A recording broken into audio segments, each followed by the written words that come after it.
Option number दोस्तों D सही answer है, विलियम यार्ड। याद रखना है दोस्तों, ठीक है। चलिए अगला प्रश्न देखिए, किस देश को नॉर्मन बोरलॉग। तो जय जोहार, नमस्कार, हेलो दोस्तों, मैं सी एस देवी आपका बहुत बहुत स्वागत करता हूं हमारे इस यूट्यूब चैनल पर। आज हम दोस्तों एडीओ के लिए आजीविका से संबंधित प्रश्नों को देखेंगे। वीडियो को आप कंप्लीट देखिएगा दोस्तों। और ये जितने भी प्रश्न हैं दोस्तों वो दोस्त के द्वारा स्वयं बहुत ही परिश्रम और मेहनत के साथ बनाया गया है। आपसे विनती है दोस्तों कि आप जो है वीडियो को पूरा देखिएगा और प्रश्नों के माध्यम से है ना स्वयं को जांच करिएगा, स्वयं का जो है आकलन करिएगा कि एडीओ से है ना आपको नॉलेज कितना है दोस्तों, एडीओ के लिए कितना प्रश्न आपसे बनता है, कितना आप पढ़े हैं। वीडियो को आप कंप्लीट देखिएगा। चलिए देखते हैं ज़्यादा देरी ना करते हुए दोस्तों। पहला प्रश्न आपके सामने है, देखिएगा, श्वेत क्रांति अंतर्गत, और ये है, माफ़ करिएगा थोड़ा सा, पूर्व में भी 2 वीडियो बनाया जा चुका है दोस्तों ग्रामीण विकास से संबंधित। अगर आप देखे नहीं है दोस्तों, वीडियो कंप्लीट होने के बाद ज़रूर देखिएगा, वो भी बहुत ही इंपॉर्टेंट है। देखिए, श्वेत क्रांति कार्यक्रम अंतर्गत दोस्तों आनंद सहकारी समिति का विकास कहाँ किया गया है। यहाँ पर ऑप्शन है दोस्तों, देखिएगा ए, बी, सी या डी। ऑप्शन नंबर देखिएगा और उठाने की कोशिश करिएगा। कमेंट्स बॉक्स में अगर हो सके तो आपको जवाब पता होता है तो प्लीज़ दीजिएगा। ऑप्शन नंबर कौन सा सही है? ऑप्शन नंबर बी सही है दोस्तों, गुजरात, याद रखना है। तो देखिए दूसरा प्रश्न आपके सामने है, श्वेत क्रांति कार्यक्रम का द्वितीय चरण कब से कब तक चला। तो यहाँ पर देखिएगा ऑप्शन यहाँ पर ए, बी, सी या डी। तो देखिएगा ऑप्शन नंबर कौन सा सही है? ऑप्शन नंबर बी सही है दोस्तों, 1981 से 1985 तक चला है द्वितीय चरण, याद रखना है। अगला प्रश्न देखिए, देखिए राष्ट्रीय डेयरी योजना की जो शुरुआत है कब हुई है ना, तो कब हुई है देखिएगा ए, बी, सी या डी। ऑप्शन नंबर देखिएगा, ऑप्शन नंबर ए सही आंसर है दोस्तों, 6 मई 2012 को है ना ये शुरुआत हुई है। चलिए अगला प्रश्न देखिए, देखिए दोस्तों, देश का पहला रोबोटिक डेयरी प्लांट कहाँ स्थित है। तो कहाँ स्थित है, यहाँ पर ऑप्शन है देखिएगा ए, बी, सी या डी। ऑप्शन नंबर कौन सा सही है? ऑप्शन नंबर बी सही है दोस्तों, मुंबई विरार क्षेत्र, याद रखना है आपको। अगला प्रश्न देखिए, देखिए दोस्तों, हरित क्रांति से निम्नलिखित में से कौन सी समस्याएं उत्पन्न हुई हैं। यहाँ पर ऑप्शन है देखिएगा ए, बी, सी या डी। ऑप्शन नंबर कौन सा सही है दोस्तों, देखिए दलहन तिलहन आदि के क्षेत्र में दोस्तों कमी आई है, और क्षेत्रीय असमानता उत्पन्न हुई है, और तीसरा है दोस्तों मृदा एवं पर्यावरण से संबंधित समस्याएं उत्पन्न हुई हैं। तो उपरोक्त सभी है दोस्तों, ऑप्शन नंबर डी सही आंसर है, याद रखना है आपको।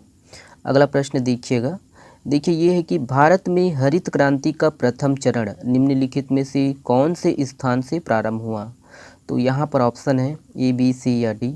कौन सा सही है देखिए, हरियाणा, पंजाब, पश्चिमी उत्तर प्रदेश। तो ऑप्शन नंबर डी सही आंसर है, ठीक है, उपरोक्त सभी, याद रखना है आपको।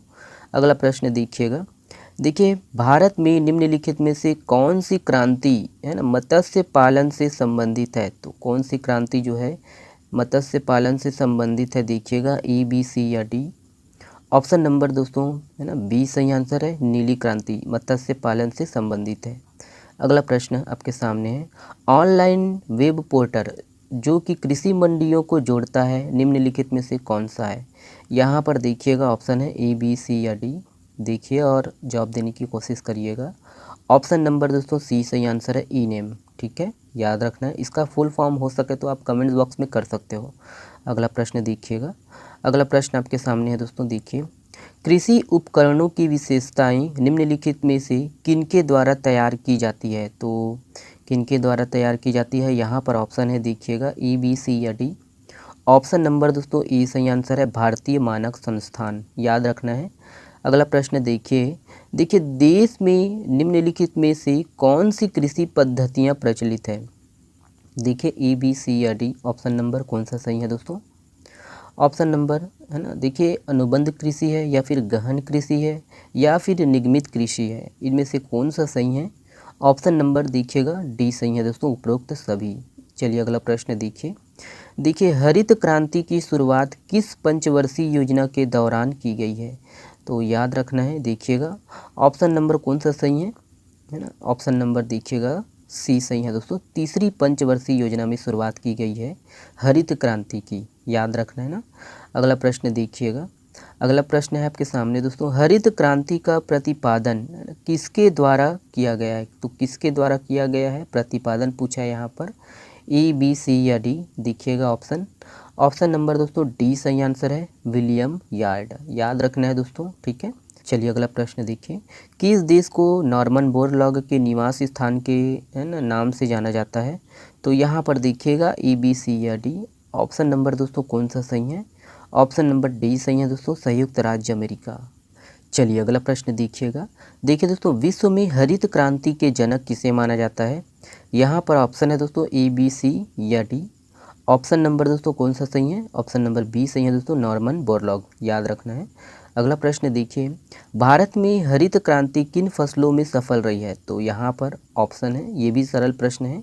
ऑप्शन नंबर दोस्तों कौन सा सही है? बी सही है, गेहूँ और चावल, है ना। तो ये भी आपको बनना चाहिए, याद रखना है। अगला प्रश्न देखिएगा, हरित क्रांति के अंतर्गत HYV का क्या मतलब है? तो देखिएगा ए बी सी या डी। ऑप्शन देखिएगा और जवाब देने की कोशिश करिएगा। ऑप्शन नंबर दोस्तों बी सही है, उच्च पैदावार वाली किस्म के बीज, ठीक है। तो याद रखना है आपको। अगला प्रश्न देखिए, हरित क्रांति का प्रथम चरण चलाया गया, तो प्रथम चरण कब से कब तक चलाया गया है? देखिएगा ऑप्शन ए बी सी या डी। ऑप्शन नंबर कौन सा सही है? ऑप्शन नंबर ए सही है दोस्तों, 1960 के दशक के मध्य से 1970 के दशक के मध्य चलाया गया है। इसको भी रखना है दोस्तों आपको याद। चलिए अगला प्रश्न देखिएगा, देखिए भारत में कृषि उत्पादन बढ़ाने के लिए सदाबहार क्रांति शब्द का जो है प्रयोग किसके है ना किसने किया है, ये बताना है आपको। तो यहाँ पर ऑप्शन है देखिएगा ए बी सी या डी। ऑप्शन नंबर कौन सा सही है दोस्तों? ऑप्शन नंबर सी सही है, MS स्वामीनाथन। याद रखना है। तो देखिए अगला प्रश्न आपके सामने है, उन्नत पैदावार वाली किस्म के बीज की शुरुआत किस फसल से की गई है? तो किस फसल से की गई है? ऑप्शन ए बी सी या डी। ऑप्शन नंबर सी सही है दोस्तों, गेहूँ। याद रखना है। अगला प्रश्न देखिएगा, हरित क्रांति के अंतर्गत किन बातों पर जोर दिया गया? तो किन बातों पर जोर दिया गया है? देखिए ए बी सी या डी दोस्तों। ऑप्शन नंबर कौन सा सही है? रासायनिक खादों का प्रयोग है, और HYV बीजों का प्रयोग है, और यह है कि कीटनाशकों का जो है बेहतर प्रयोग है। तो ऑप्शन नंबर डी सही है दोस्तों, इनमें से सभी। याद रखना है। चलिए देखिएगा अगला प्रश्न दोस्तों, हरित क्रांति के अंतर्गत HYV बीजों के आरंभिक साइट के रूप में दोस्तों सर्वप्रथम किस राज्य को चुना गया था? तो किस राज्य को चुना गया था? देखिए ऑप्शन नंबर ए सही है दोस्तों, पंजाब को। याद रखना है। अगला प्रश्न देखिएगा, हरित क्रांति के अंतर्गत स्वतंत्रता के बाद भारत में किस फसल के उत्पादन में वृद्धि हुई है? यहाँ पर ऑप्शन है ए बी सी या डी दोस्तों। कौन सा सही है? ऑप्शन नंबर सी सही है दोस्तों, गेहूँ। याद रखना है। अगला प्रश्न देखिए दोस्तों, हरित क्रांति के दौरान चावल के उत्पादन पर क्या प्रभाव पड़ा? तो क्या प्रभाव पड़ा यहाँ पर देखिए ए बी सी या डी। ऑप्शन नंबर कौन सा सही है दोस्तों? ऑप्शन नंबर ए सही है, आंशिक रूप से बढ़ा, है ना। याद रखना है।